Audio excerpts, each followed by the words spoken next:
esta nação é teu povo. Respondeu-lhe: a minha presença irá contigo, e eu te darei descanso. Então lhe disse Moisés: se a tua presença não vai comigo, não nos faça subir deste lugar.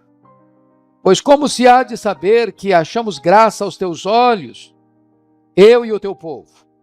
Não é porventura que em andares conosco, de maneira que somos separados, eu e o teu povo, de todos os povos da terra?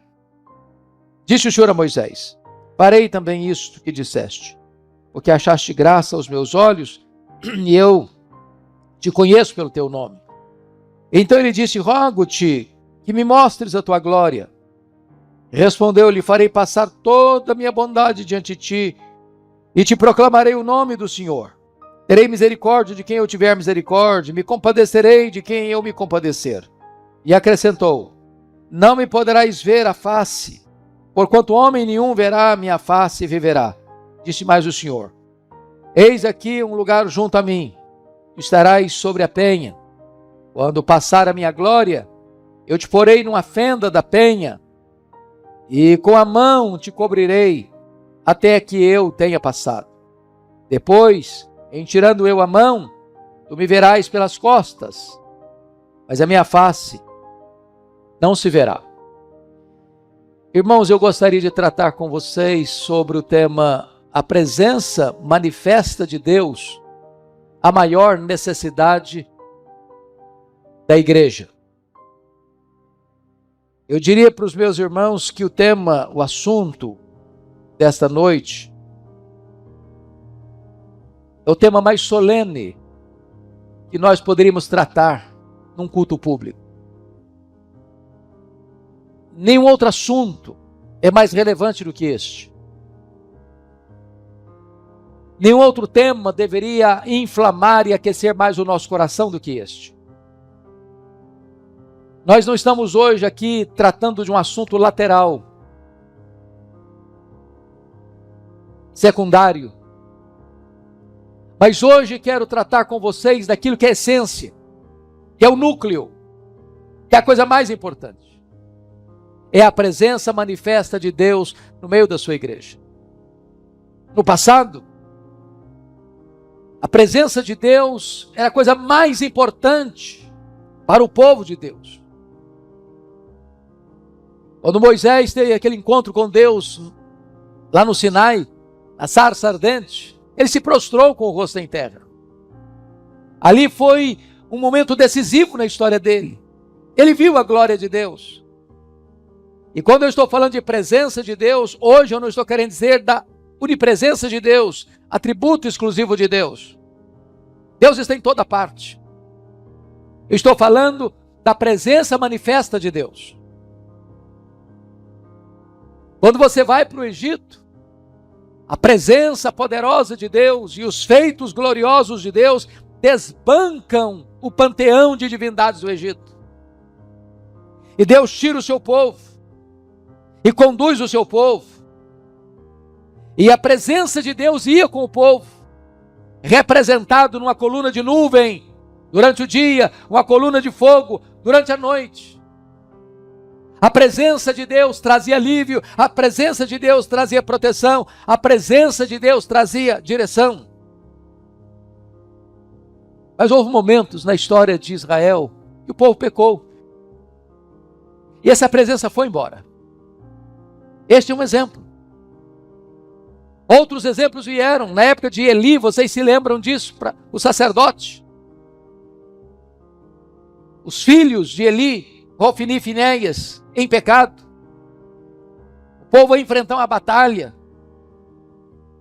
E eles, achando que a arca da aliança, símbolo da presença de Deus, resolveria o problema, sem levar Deus a sério, levar a arca para o campo de batalha. E eles sofreram uma acachapante derrota. A arca foi roubada. Milhares de pessoas morreram. Hofni e Finéias morreram. Eli morreu. E colocaram o nome no menino que nasce. Icabode. Foi-se a glória do Senhor. Mais tarde, lá no profeta Ezequiel, o povo rebela-se contra Deus, peca contra Deus, desobedece a Deus, não escuta a voz de Deus. Diz a Bíblia que a glória de Deus se afasta da cidade, se afasta do templo e vai embora. E Jerusalém é entregue nas mãos dos caldeus e o povo sofre uma amarga escravidão na Babilônia. Amados, o que está acontecendo aqui? Qual o cenário, pano de fundo desta passagem que lemos?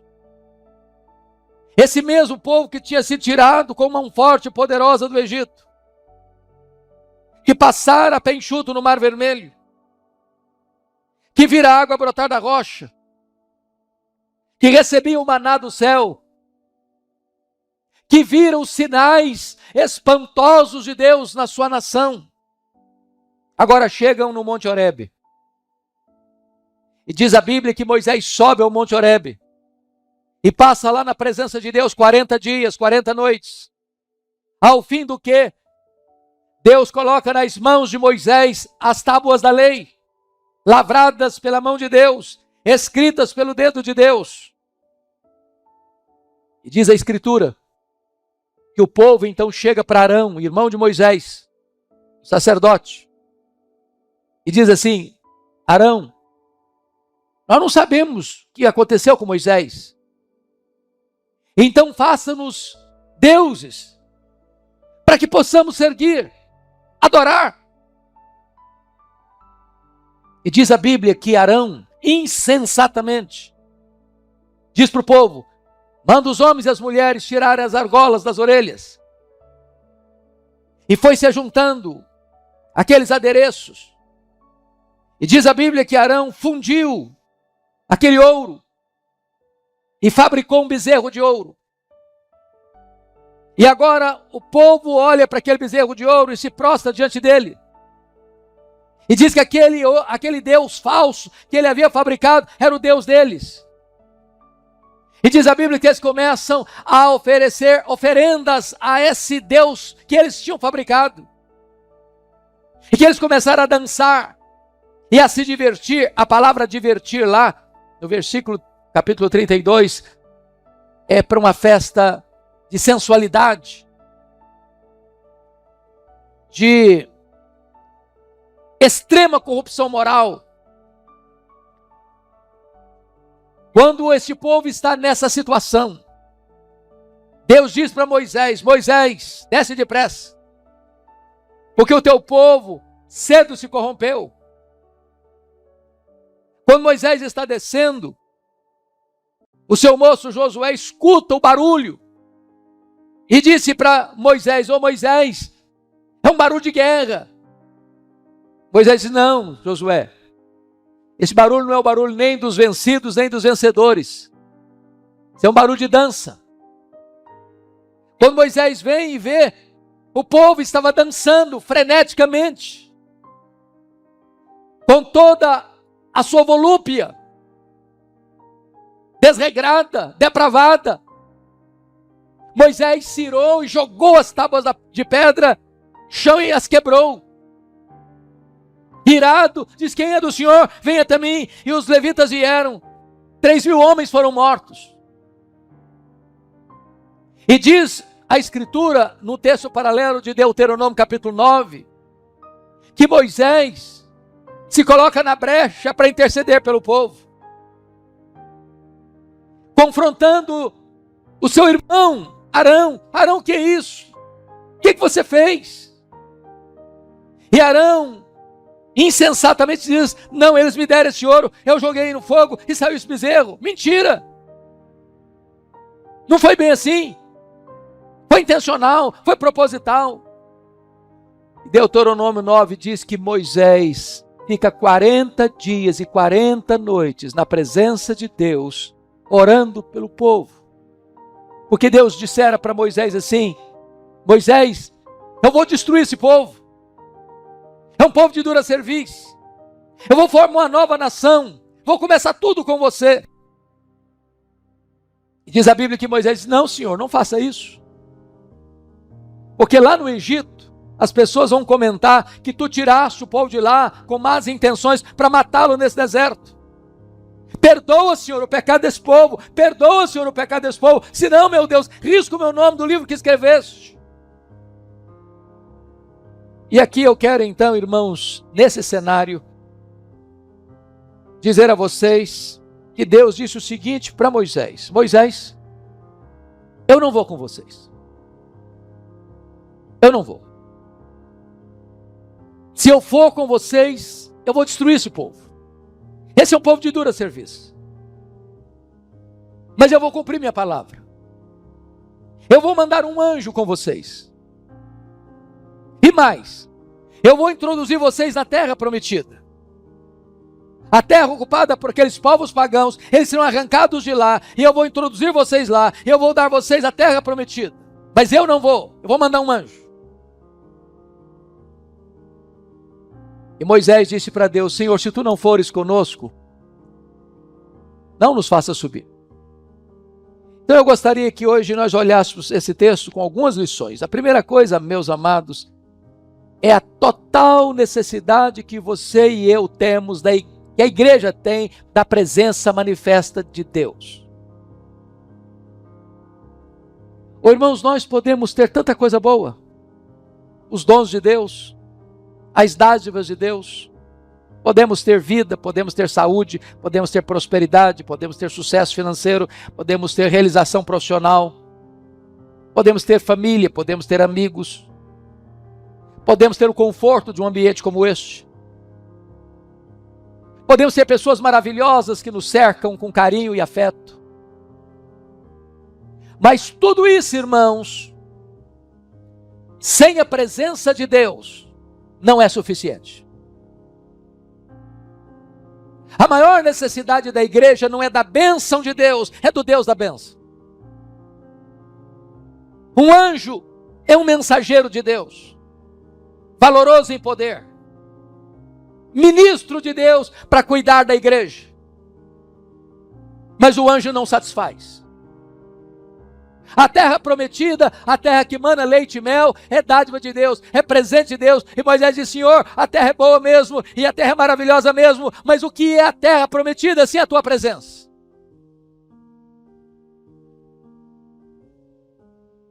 Gostaria que você pudesse perceber uma coisa no texto: o pecado afasta a presença de Deus do meio do seu povo. Confira comigo, por gentileza, capítulo 32, até o versículo 10, o seguinte: Então disse o Senhor a Moisés: Vai, desce, porque o teu povo que fizeste sair do Egito se corrompeu e depressa se desviou do caminho que lhe havia ordenado. Fez para si um bezerro fundido e o adorou e lhe sacrificou. E diz: Esses são, ó Israel, os teus deuses que te tiraram da terra do Egito. Disse mais o Senhor a Moisés: Tenho visto este povo, e eis que é povo de dura cerviz. Agora, pois, deixa-me para que se acenda contra eles o meu furor, e eu os consuma, e de ti farei uma outra nação. O que está acontecendo aqui? O pecado afastou Deus desse povo.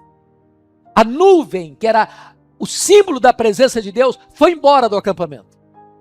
Não estava mais lá. Aqui tem um ponto, irmãos, que eu preciso que vocês percebam comigo. A segurança da igreja é a presença de Deus conosco.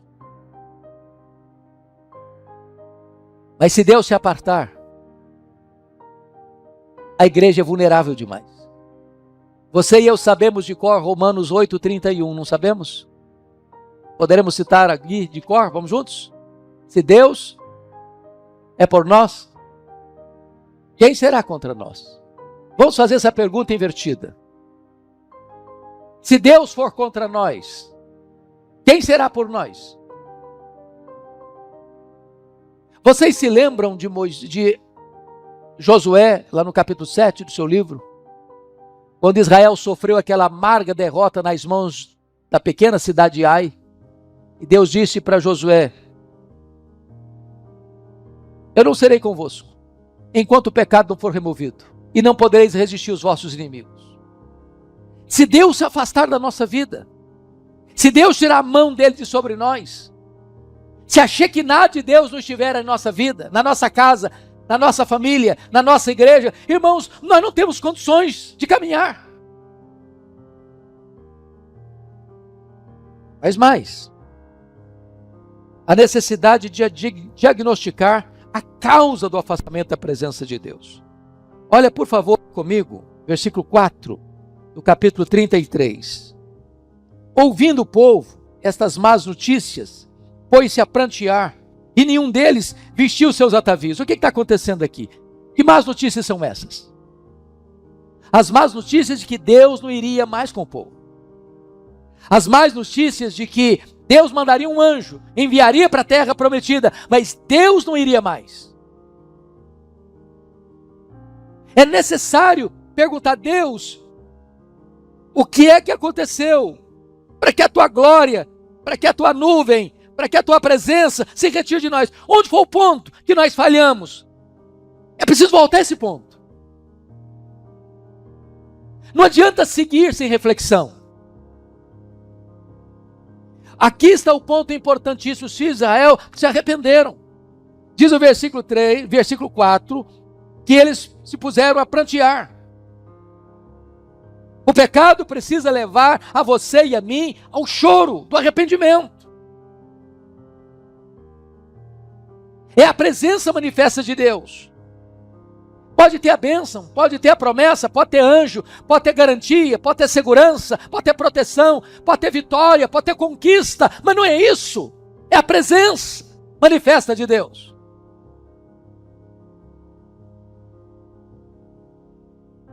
Segundo lugar, precisamos ter consciência que por causa do pecado é que Deus está se retirando do meio do povo. Vejam vocês que Deus havia feito milagres, tirado o povo, conduzido o povo, suprido as necessidades do povo, dado vitórias ao povo. Tudo isso por causa da sua presença. A coluna de nuvem de dia, a coluna de fogo de noite. Deus presente a todo dia, a todo instante, em toda circunstância. Agora a glória de Deus se retira, agora a nuvem se retira, agora Deus não está mais presente. E é preciso saber por que Deus. E deixe-me dizer uma coisa a vocês. O povo começa a entender que eles perderam a presença de Deus por causa do pecado. Que pecado? O pecado de substituir Jacó. Agora suba para Betel, Jacó. Suba. E diz a Bíblia que ele tira as roupas sujas, que ele lava as mãos sujas e sobe para Betel. Para você subir para a presença de Deus, você tem que romper com aquilo que afastou você de Deus. E você sabe o que está afastando você de Deus. Pensa comigo em Elias. Ele está clamando pela restauração da nação de Israel, clamando por chuvas de Deus. É a primeira coisa que ele fez. O que é que impediu a chegada das chuvas? Foi Baal. Então retira o Baal do caminho. Não adianta trocar Baal de lugar. Não adianta dar roupa nova para Baal. Não adianta dar outros nomes para Baal. Baal tem que ser retirado do caminho.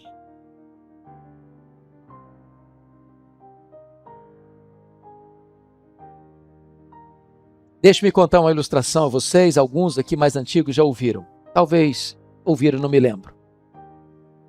Isso faz muito tempo. Fui convidado para pregar numa das grandes igrejas do Brasil. Era um trabalho de juventude. Me deram um tema para pregar, o que eu, confesso, tenho muita dificuldade quando alguém me convida para pregar e me dá tema. Eu não consigo trabalhar tema. Eu gosto de expor um texto. Mas naquele dia eu atendi o desejo daquela igreja e fiz isso. O assunto era santificação. Quando eu terminei de pregar, para minha surpresa, um grupo de jovens da igreja me puxou pelo braço, me levou para uma sala. E um jovem, petulantemente, botou o dedo no meu nariz. Disse: o senhor é um homem petulante, o senhor é um homem retrógrado, o senhor é um homem desatualizado, o senhor não sabe de nada. O senhor está pensando o quê? Nós somos jovens modernos, contemporâneos, universitários. Qual é o problema da gente, no sábado à noite, tomar nossa cervejinha? Ir para uma boate? A juventude passa. Que negócio é esse? Somos alunos da escola dominical, somos filhos de crentes. Também. Eu tomei um susto, porque quase apanhei. Acuado ali naquela sala, eu disse para aqueles jovens, bom, vocês me convidaram. E eu estou indo embora. Mas eu preciso lhes dizer duas coisas, antes de ir embora. A primeira coisa que eu quero lhes dizer é 1 Coríntios 10, 31. Portanto, quer comais, quer bebais, quer façais qualquer outra coisa, fazei tudo para a glória de Deus. Eu disse então a eles, se vocês quiserem ir para a boate, encher a cara para a glória de Deus, pode ir, se é para a glória de Deus. Se conseguirem fazer para a glória de Deus, vai em frente. Eu duvido que consigam. Segundo texto que eu quero dizer para vocês, Colossenses 3,17. E tudo que fizerdes, seja em palavra, seja em ação, fazer em nome do Senhor Jesus, dando por isso graças a Deus Pai. Então, quando vocês forem para a boate agora, para encher a cara, você tem que ser o seguinte, estou indo em nome de Jesus e glória a Deus, porque eu estou aqui enchendo a cara. Se conseguirem, vão em frente. E até logo. Fui embora. Quer dizer, vim embora. Já era pastor aqui. O que eu nunca podia imaginar, jamais, é que uns 10 anos depois, a mesma igreja me convidasse para pregar, eu tive a loucura de aceitar o convite. Quando eu chego, uma senhora me aborda na porta da igreja e me faz uma pergunta que você nunca deve fazer a um pastor. Ela me perguntou assim, o senhor se lembra de mim? Essa pergunta é horrível. Constrange a gente. Eu olhei para ela, tornei a olhar, olhei de novo, falei, só me perdoe, mas não estou lembrado. Ela me disse, eu sou a mãe do rapaz que botou o dedo no seu nariz. Falei, pronto, não apanhei da primeira, vou apanhar na segunda. Eu disse, mas o que aconteceu com seu filho? Ela me disse, pastor Hernandes, aquele dia que o senhor confrontou meu filho, foi um divisor de águas na história dele. Meu filho se arrependeu. Meu filho mudou a sua vida. Jesus transformou a vida dele. Meu filho é um líder na igreja hoje, um homem cheio do Espírito Santo de Deus. É preciso saber onde houve o problema e romper com esse pecado. Se você quer de volta a presença de Deus. Agora preste atenção. Nada pode substituir a presença de Deus no meio da igreja. Confira comigo, por favor, o verso 2. Olha o que Deus está prometendo. Enviarei o anjo diante de ti, lançarei fora os cananeus, os amorreus, os heteus, os ferezeus, os heveus, os jebuseus. Só nota de rodapé aqui, nota de rodapé. Você já parou para perguntar por que Deus não expulsou esses povos de Canaã, quando Deus prometeu essa terra para Abraão? Você já perguntou por que Deus esperou 400 anos para dar essa terra para o povo? Leia, por favor, as Escrituras. Você vai notar em Gênesis 15 que Deus estava esperando que a medida da iniquidade desses povos que habitavam aquela terra transbordasse. Chegou um momento em que este povo foi pecando contra Deus, pecando contra Deus, pecando contra Deus, pecando contra Deus, pecando contra Deus, que o cálice transbordou. Deus está prometendo duas coisas. Vá, Moisés, o meu anjo virá. O meu anjo irá. Eu enviarei o anjo diante de ti. E eu darei vitória. Mas quanto de poder tem um anjo? A Bíblia diz que um anjo só, quando Jerusalém foi cercada pelos assírios, um anjo só matou 185 mil soldados. Significa, tem proteção e tem vitória. Mas Moisés disse, não, Senhor. Nós não queremos nem só proteção, nem só vitória. Nós queremos a tua presença. É a tua presença. Agora, como buscar de volta essa presença de Deus? Por favor, preste atenção nisso. Olha comigo, versículo 7, 33, 7. Ora, Moisés costumava tomar a tenda e armá-la para si fora, bem longe do arraial. Ele chamava a tenda da congregação. Todo aquele que buscava o Senhor saía à tenda da congregação que estava fora do arraial. Primeira coisa, irmãos, se a igreja constata que a presença manifesta de Deus não está aqui, é preciso fazer alguma coisa. Porque às vezes nós fazemos declarações, Deus está aqui. E a pessoa olha e diz, cadê? Como? Estou vendo nada. Irmãos, quando Deus está presente, com a sua presença manifesta, isso é notório. Como Jacó acorda lá em Betel, quão temendo este lugar, é a casa de Deus, é a porta do céu. Quando a presença de Deus manifesta, está na igreja, a pessoa entra por aquelas portas, ele é tomado por um sentimento de reverência, de quebrantamento.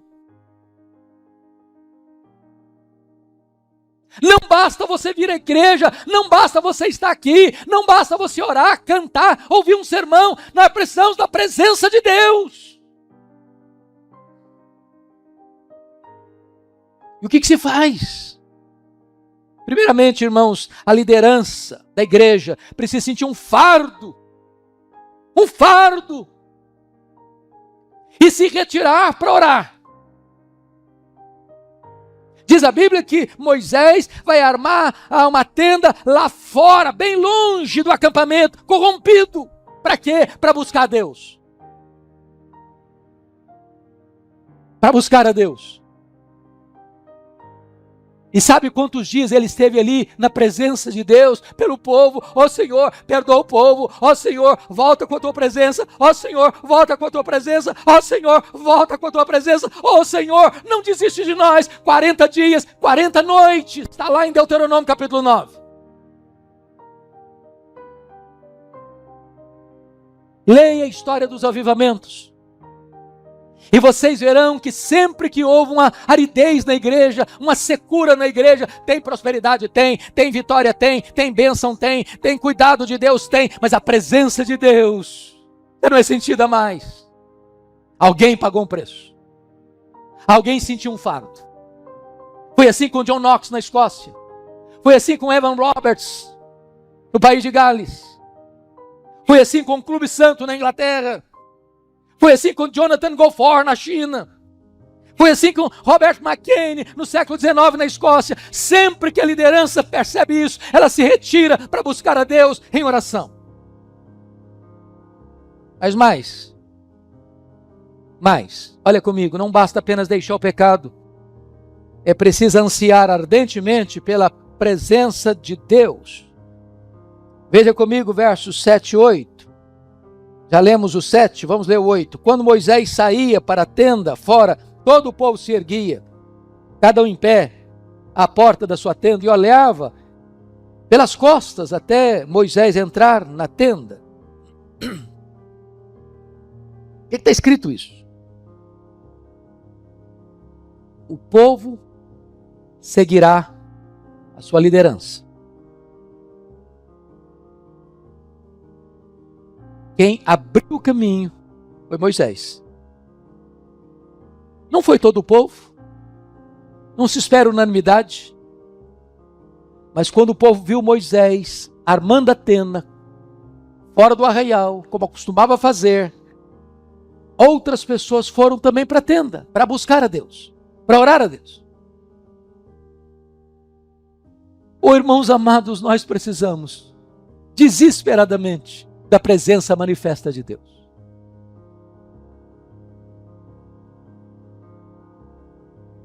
Nós estamos no meio de uma pandemia. E eu acho que nunca, eu com 63 anos, eu nunca vi um tempo tão oportuno para a igreja crescer como nesse. Nunca vi. Nunca vi. Hoje, cerca de 50% das pessoas que estão entrando nos templos evangélicos são visitantes. O que significa isso? Que o povo está desesperado. Que o povo está querendo. Eu preguei sábado passado, na igreja de um grande irmão, de um grande amigo, lá em São Paulo. Prego todo ano lá, várias vezes. Aquele irmão saiu de 890 membros nessa pandemia para 1.918 membros. Ele recebeu mais de 1.000 membros nesse período. Ele saiu de um local de 1.500 metros para um local de 9.000 metros.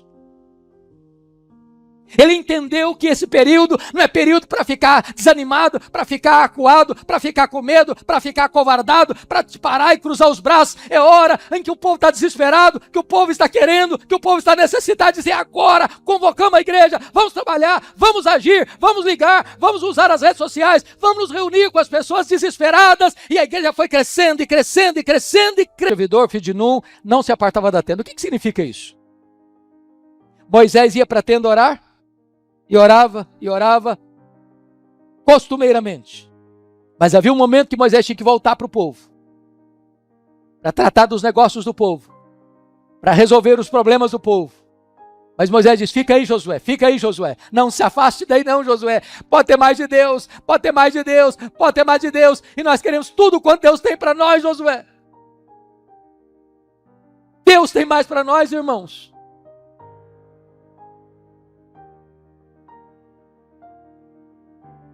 Eu quero concluir dizendo a você que valeu a pena, porque está escrito no verso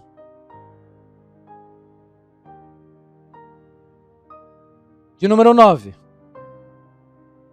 Olha comigo. Uma vez dentro Moisés da tenda, descia a coluna de nuvem e punha sobre a porta da tenda. E o Senhor falava com Moisés. Sabe o que significa isso? A presença de Deus voltou. A nuvem voltou. A glória de Deus voltou.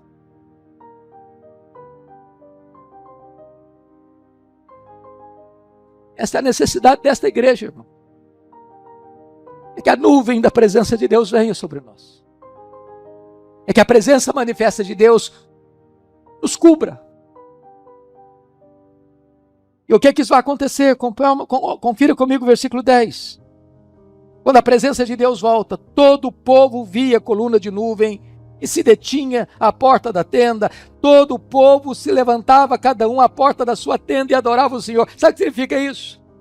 Quando a presença de Deus vem no meio do seu povo, lá na família, lá no lar, lá na sua casa, a adoração é verdadeira.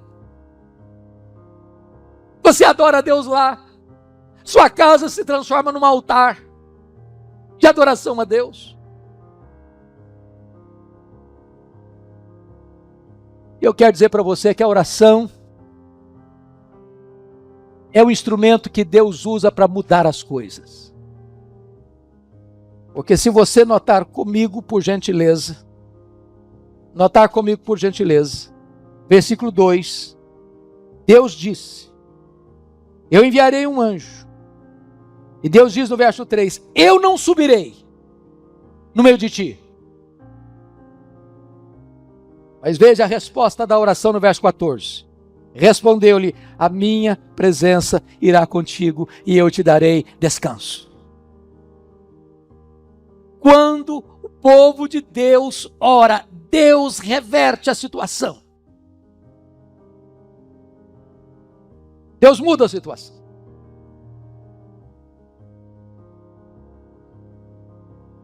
Eu não sei se esse assunto mexe com você. Eu não sei se isso incomoda o seu coração. Eu nem sei se você ora por isso. Se você anseia por isso. Eu nem sei se você está satisfeito com o anjo e com a terra prometida.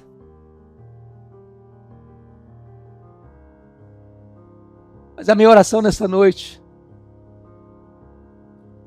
é que Deus levante aqui homens e mulheres que sintam esse fardo. Deus, nós queremos a tua presença. Nós precisamos da tua presença. Se tu não fores conosco, não nos faças subir daqui, Senhor.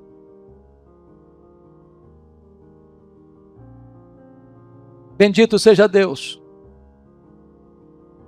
porque o Verbo se fez carne e habitou entre nós, e vimos a sua glória, glória como do unigênito do Pai. A glória de Deus está em Cristo, e nós queremos que Ele reine em nós e sobre nós. Nós queremos ver Jesus, a glória manifesta de Deus nesta casa, para que os corações se derretam, se arrependam, experimentem a presença gloriosa de Deus. E as pessoas, ao passarem por esta avenida movimentada, possam olhar e ver que tem um povo entrando na tenda para contemplar a presença de Deus. A oração é um dos maiores privilégios que Deus concedeu aos seus filhos. É através dela que nos conectamos com o Pai, apresentamos nossas necessidades, buscamos sua direção e encontramos sua paz. Em Êxodo, no capítulo 33, vemos a poderosa intercessão de Moisés pelo povo de Israel em um momento de crise espiritual. Essa passagem nos ensina que a oração é indispensável para experimentarmos a presença manifesta de Deus em nossas vidas. A história começa em um contexto de pecado e afastamento. O povo de Israel, impaciente enquanto esperava por Moisés, escolheu criar um bezerro de ouro para adorar. Essa idolatria trouxe consequências sérias. Deus declarou que não iria mais acompanhar o povo. Isso nos mostra que o pecado não apenas nos afasta de Deus, mas também nos priva de sua presença transformadora. Mas Moisés, como líder intercessor, não aceitou essa realidade. Ele sabia que a maior necessidade de Israel não era a terra prometida ou as bênçãos materiais, mas a própria presença de Deus. Em Êxodo, no capítulo 33, verso 15, Moisés declarou: "Se não fores conosco, não nos faças subir deste lugar." Ele reconhecia que sem Deus nada tinha valor.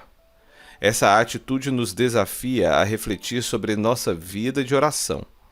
Temos buscado apenas as bênçãos de Deus ou estamos desejando a presença dele acima de tudo? A oração verdadeira não é apenas um pedido de coisas.